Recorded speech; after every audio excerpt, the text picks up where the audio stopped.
Hello everyone, good morning. तो कैसे हैं आप सब? आई होप आप सब बढ़िया होंगे और पढ़ाई बहुत अच्छे से चल रही होगी। तो इस वीडियो में हम लोग बात करेंगे आरपीएफ कांस्टेबल के जीएस के बारे में। तो इस वीडियो में हम PYQ के अकॉर्डिंग मैं बात कर रही हूँ और जो मॉक टेस्ट दिया हुआ है टेक्स्ट बुक पे उसके अकॉर्डिंग मैं इसमें टॉपिक बता दे रही हूँ।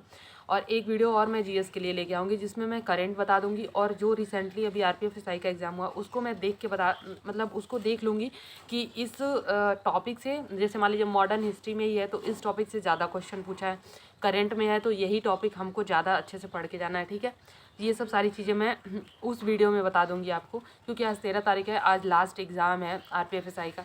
तो हो जाएगा तभी पीडीएफ हम लोग को कहीं से भी प्रोवाइड होगा, मैं देख लूँगी और मैं अपने टेलीग्राम चैनल पे भी डाल दूँगी, तो आप लोग देख लीजिएगा। मैं टेलीग्राम चैनल बना दी हूँ, उसका लिंक मैं डिस्क्रिप्शन में दे रही हूँ, आप लोग जाके वहाँ से ज्वाइन कर लीजिएगा। और जो जो भी टॉपिक मैं अभी बताने जा रही हूँ वो जितने भी मैक्सिमम टॉपिक होंगे और जिसके भी मेरे पास नोट्स होंगे या फिर मैं बुक से ही वहाँ टेलीग्राम पे अपलोड कर दूँगी, आप वहाँ से जाके देख लीजिएगा। और उसको या तो आपके पास बुक होगा तो पढ़ लीजिएगा, या तो उसको नोट डाउन कर लीजिएगा और पढ़ लीजिएगा। ठीक है, तो टेलीग्राम चैनल मैं बना दी हूँ और उसका लिंक भी मैं प्रोवाइड कर दे रही हूँ इस वीडियो में नीचे डिस्क्रिप्शन में, तो आप वहाँ से जाके उसको चेकआउट कर लीजिएगा। ठीक है, तो सबसे पहले हम लोग बात कर लेते हैं मॉडर्न हिस्ट्री की। मॉडर्न हिस्ट्री इसलिए क्योंकि मॉडर्न हिस्ट्री से कम 3 से 4 क्वेश्चन PYQ में आया हुआ है। गवर्नर जनरल और वायसराय, इससे क्वेश्चन भर भर के पूछा है और ये आपको पढ़ लेना है। और देखिए, ये अपने दिमाग से निकाल दीजिएगा कि आरपीएफ एसआई लेवल का ही जीएस आएगा, ऐसा कुछ नहीं है, क्योंकि ये कांस्टेबल का एग्ज़ाम है, उतना लेवल हाई नहीं करेगा और इजी टू मॉडरेट ही जाएगा। वो तो मॉडरेट टू हार्ड था, लेकिन ये इजी टू मॉडरेट ही रहेगा। जीएस का भी लेवल की मैं बात कर रही हूँ। ठीक है, तो आपको पढ़ना है गवर्नर जनरल और वायसराय। आप लोग एक कॉपी लेके उसमें नोट डाउन करते जाइएगा और प्लीज़ ये वीडियो सब लोग देखें, उसके बाद से मुझे कमेंट करें कि हाँ, मतलब क्या चीज़ें छूट रही हैं वो मुझे बता दीजिएगा। क्योंकि मैं एक और वीडियो लाऊंगी तो मैं उसमें कुछ चीज़ें मैं कवर कर लूँगी, आप लोग के अकॉर्डिंग कुछ भी चीज़ें होंगी तो मैं अपने अकॉर्डिंग जो भी मैंने PYQ मैंने 5 लगाया है, जैसे 55 सेट दिया हुआ है आरपीएफ कांस्टेबल का टेक्स्ट बुक पे, तो उसको मैंने 5 सेट मैंने उसमें लगाया हुआ है, उसमें भी केवल जीएस में लगाई हूँ, इसलिए मैं जीएस के लिए प्रॉपर कि देख लूँ कि कहाँ से क्या क्या क्वेश्चन पूछा हुआ है। ठीक है, मॉक टेस्ट भी मैंने कुछ कुछ का बस सेक्शन वाइज ही दिया है, तो उस बेस पे मैं बना रही हूँ। और आप लोग क्या करिएगा ना, ये चीज़ें जिनकी तैयार होंगी, इसमें से मैक्सिमम लोग कुछ चीज़ें तो एकदम तैयार होंगी, कुछ चीज़ें छूट रही होंगी, वो चीज़ें आप लोग पढ़ लीजिएगा। ठीक है, तो सबसे पहले हम लोग बात करते हैं गवर्नर जनरल और वायसराय की। ये हम लोग को पढ़ लेना है। 1773 से लेके और 1947 तक जितने गवर्नर जनरल आए हैं, जिनके समय में जो चीज़ें घटित हुई हैं, जो घटनाएं, सारी चीज़ें पढ़ लेना है। चाहे वो 1919 की घटनाएं हुई, चाहे 1857 की क्रांति हुई, चाहे विधवा पुनर्विवाह हुआ, जो भी चीज़ें हुई हैं, प्रेस का मुक्तिदाता किसको कहा जाता है, जितनी भी नर बलि प्रथा किसने इसका अंत किया था, विधवा विवाह का किसने अंत किया था, मतलब जितनी भी सती प्रथा का किसने अंत किया था, विधवा पुनर्विवाह किसने वो करा था, ये सब जितनी सारी चीज़ें, ये सब आप लोग पढ़ लीजिएगा। और किसके समय में कौन से आंग्ल मैसूर युद्ध किसके समय में हुआ था, किसके समय में कौन सी संधि हुई थी। ठीक है, ये सब सारी चीज़ें आपको पढ़ना है। गवर्नर जनरल और वायसराय से क्वेश्चन प्रीवियस ईयर में बहुत सारे पूछे हुए, इसलिए आप लोग इसको ज़रूर पढ़िएगा। और उसके बाद से हम बात करते हैं संविधान की, पॉलिटी की।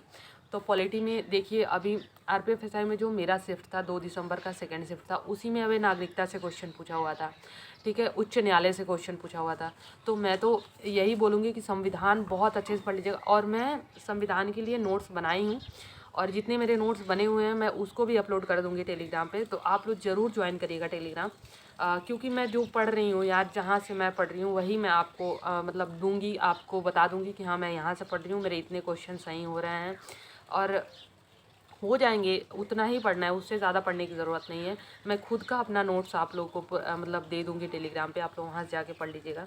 अब इससे ज़्यादा मैं क्या ही कर सकती हूँ, मतलब इतना मैं कर दे रही हूँ कि नोट्स बना के आप लोग को दे रही हूँ और आप लोग वहाँ से जाके नोट डाउन कर लीजिएगा।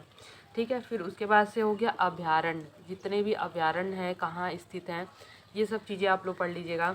फिर बता दे रहे हैं आपको, जो खिलाड़ी हैं, जो संन्यास लिए हुए हैं खिलाड़ी अभी रिसेंट के, वो आपको पढ़ लेना है। और जितनी भी जल डमरू हैं वो आपको पढ़ लेना है। ठीक है, जितनी भी मुख्य नदियाँ और उसकी सहायक नदियाँ, ये आपको पढ़ लेना है। पर्वत और पठार आपको पढ़ लेना है। ये सब सारी चीज़ें देखिए, ये जियोग्राफी की मैं बता रही हूँ। जियोग्राफी में जैसे आपको मुख्य नदियाँ, सहायक नदियाँ, ये चीज़ें पढ़ लेना है। पर्वत तथा पठार, ये चीज़ें आपको पढ़ लेनी है। और जनजातियाँ, जो जनजातियाँ हैं ना, उनको आप देख लीजिएगा अच्छे से। और जो सिख धर्म है, उसमें जो उनके 10 गुरु हैं, किसने क्या चीज़ें अपने तरफ से किया था, जैसे 5 का किसने दिया था, इस टाइप से क्वेश्चन जो आते हैं। मतलब 10 गुरु आपको पढ़ने हैं। और कभी कभी तो सीक्वेंस भी पूछ देता है कि पाँचवें गुरु का नाम क्या था। ठीक है, तो आप 10 गुरु को अच्छे से पढ़ लीजिएगा। बौद्ध धर्म, जैन धर्म पढ़ लीजिएगा। महाजनपद जो है वो पढ़ लीजिएगा। रिसेंट में यूपी में कितने महाजनपद हैं, और 16 महाजनपदों में कौन सा कितने महाजनपद जो हैं वो मतलब अब इस टाइम पे भारत में नहीं है, मतलब दूसरे देश में हैं।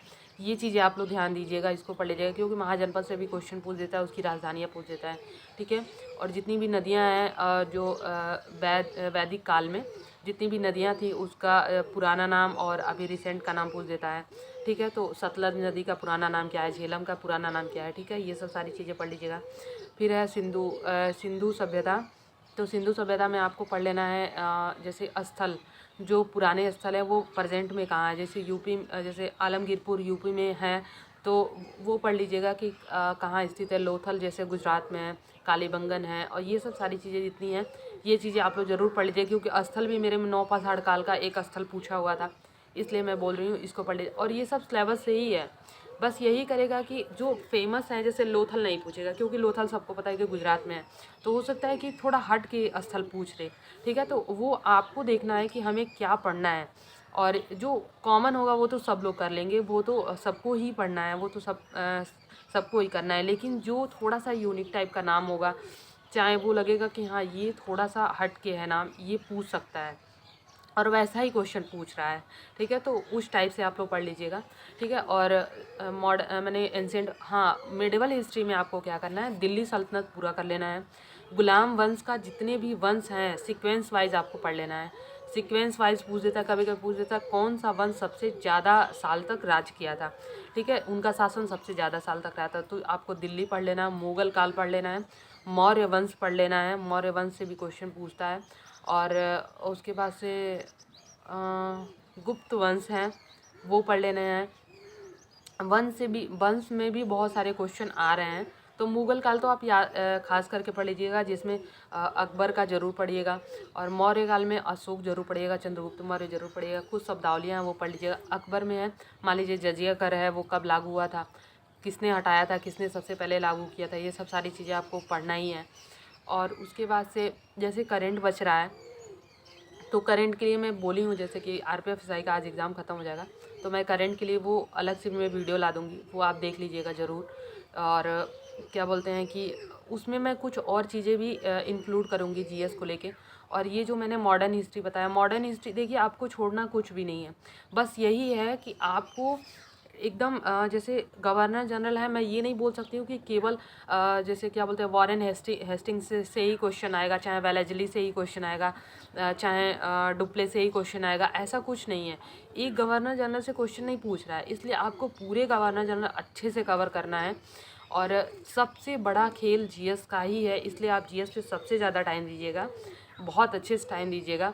और इस वीडियो में मैं इसलिए इतना बता दी हूँ कि जितने लोग अभी उनको लग रहा है कि मैं क्या पढ़ूँ, कैसे पढ़ूँ, तो मैं इसीलिए मैं तो रुकी थी कि 13 तारीख ख़त्म हो जाए, उसके बाद मैं वीडियो अच्छे से लेके आऊँगी और ज़्यादा डिटेल में एक एक टॉपिक लेके आ जाऊँगी। लेकिन मैं इसको इसलिए बना दी हूँ कि अभी आप लोग क्या करिएगा कि जितना मैंने बताया इसमें से आपको अच्छे से कर लेना। जैसे मॉडर्न हिस्ट्री और पॉलिटी आपको इतने अच्छे से करना है कि इसके एक भी क्वेश्चन मेरे गलत ना हो। इसके क्वेश्चन अगर आपके सही नहीं होंगे तो आप सोचिए कि आप कौन से क्वेश्चन आप सही करके आ सकते हैं। ठीक है, तो इसको अच्छे से पढ़ लीजिए। और करंट के लिए आप लोग परेशान मत हो, करंट के लिए सब करंट नहीं पढ़ना है, उसमें भी कुछ कुछ ऐसी चीज़ें होंगी ना, मतलब मैं ये सोच रही हूँ आरपीएफ एसआई वाला थोड़ा आ जाए, मैं देख लूँ कि उसमें क्या क्या पूछा हुआ है, उस हिसाब से मैं करंट बता दूँगी कि यही यही टॉपिक आपको करके जाना है। जैसे कि मान लीजिए नियुक्तियाँ जितनी हुई हैं रिसेंटली, वो अभी देखिए आरबीआई के गवर्नर जो चेंज हुए हैं, तो ये सब सारी चीज़ें पढ़ के जानी है और यही करना है। तो करंट के लिए मैं अलग से लाऊंगी, ठीक है, और उसमें आप लोग देख लीजिएगा। और नदियाँ में भी हैं, तो देखिए नदियों में जैसे फेमस नदियाँ जैसे नर्मदा, गोदावरी, गंगा, ये सब तो नहीं पूछने वाला है। सहायक नदियाँ में जो थोड़ी सी हट की नदियाँ हैं, जैसे तवा नदी किसकी सहायक नदी है, किस मुख्य नदी की सहायक नदी, ठीक है। इन ऐसे टाइप के क्वेश्चन आपको पढ़ के जाना है। और कौन सी नदी मतलब कहाँ से निकल रही है, ये बहुत ज़्यादा इम्पोर्टेंट है। और किसी किसी राज्य से छोटी नदियाँ भी निकलती हैं जो हम लोग ध्यान नहीं देते हैं, वो ज़्यादा खास करके उसको पढ़ना है, उसकी क्या खासियत है वो पढ़ना है, ठीक है। और देखिए एक और मैं बता दे रही हूँ, बुक्स पढ़ लेने हैं आपको। बुक्स कैसे पढ़ने हैं, जैसे करंट के बुक तो मैं करंट अफेयर में बता दूँगी, करंट की जो मैं वीडियो लेके आऊँगी। लेकिन जो ओल्ड हैं उसमें आपको बुक्स जो हैं वो किसके किसके पढ़ने हैं, जवाहरलाल नेहरू की बुक्स जितने भी होंगे जो बहुत ज़्यादा इंपॉर्टेंट है वो आपको पढ़ लेने हैं। और कुछ मेरे पास बुक लिस्ट रखी हुई हैं बुक के, मैंने लिख के रखे हैं लेखक और उनके बुक्स, तो वो मैं मतलब 100 150 या 200 तक होंगे, वो मैं टेलीग्राम पे डाल दूँगी, वहाँ से आप लोग जाके उसको ज़रूर देखिएगा। लेकिन जवाहरलाल नेहरू की बुकें, महात्मा गांधी की, जयप्रकाश नारायण की, और ऐसे जितने भी तमाम जो भी लीडर हैं पहले के, उनके बुक आपको ज़रूर पढ़ने हैं। और एक मैं यहाँ तक अगर किसी ने वीडियो देखा है तो एक मैं क्वेश्चन भी पूछ रही हूँ बुक से रिलेटेड, उसके कमेंट बॉक्स में आंसर ज़रूर दीजिएगा।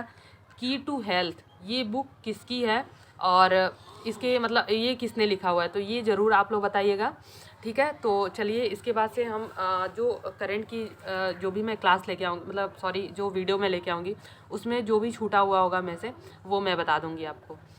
जितना भी मैंने बताया है मुझे लग रहा है ये इतना अगर आपने कर लिया है तो मुझे लगता है कि जीएस जो है वो कवर हो जाएगा। बस स्टैटिक, करंट और साइंस आपके बच रहे हैं, जिसको मैं दूसरे वीडियो में बता दूंगी आपको, और वो उस वीडियो में आप लोग कर लीजिएगा, ठीक है। तब तक के लिए बाय बाय और मिलेंगे नेक्स्ट वीडियो में।